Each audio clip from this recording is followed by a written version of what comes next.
Asalaamu calaykum waraxmatullaahi wabarakaatuh dhammaan asxaabta ku xiran channelkeena YouTube ee OGAAN iska soo noqod wanaagsan. Maanta casharkeena wuxuu ku saabsan yahay teeniska saddexaad simple past tense. Horeyna waxaanu soo qaadanay labada teenis iyo sheekadooda. Maantana waxaan fiirinaynaa teeniska saddexaad ee simple past loo yaqaano. waxaanu ka codsanaynaa haddii aadan weli nagu soo biirin inaad nagu soo biirto aad subscribe garayso kanaalka like saarto share garayso mahadsanid.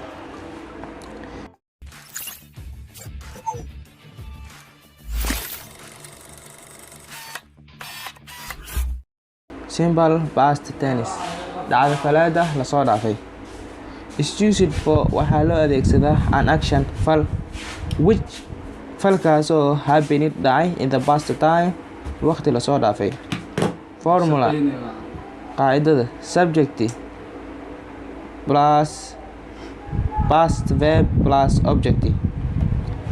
I, you, we, they, he, she, it dhammaantood waxaan siinaynaa did marka la joogo tenniska saddexaad simple past tense dhammaantood waxaan siinaynaa did. Examples tusaalooyin fiiri.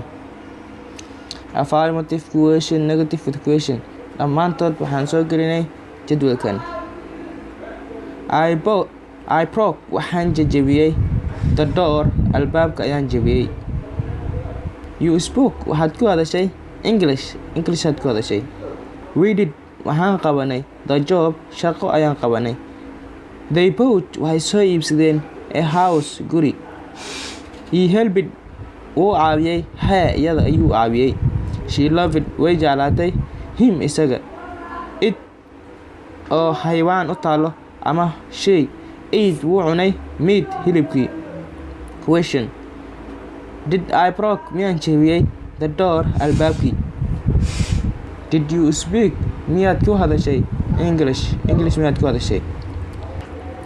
Anaga shaqada ma qabanay. Did we anaga do the job ma qabanay shaqada. Did they buy miyay soo iibsadeen a house guri. Did they buy miyay soo iibsadeen a house guriga. Did help it miyuu caawiyey her iyada. Did she love it miyay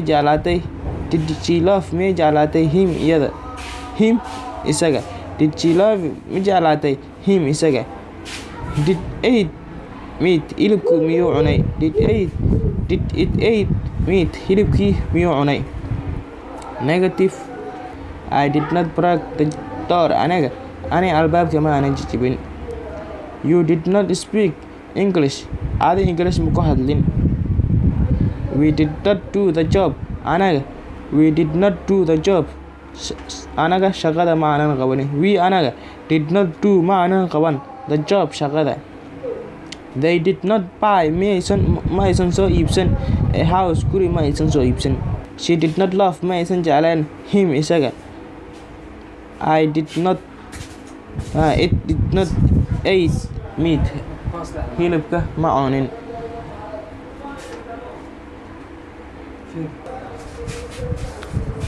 Negative with question did not I break the door ani albaabka ma aanan jajabin miya.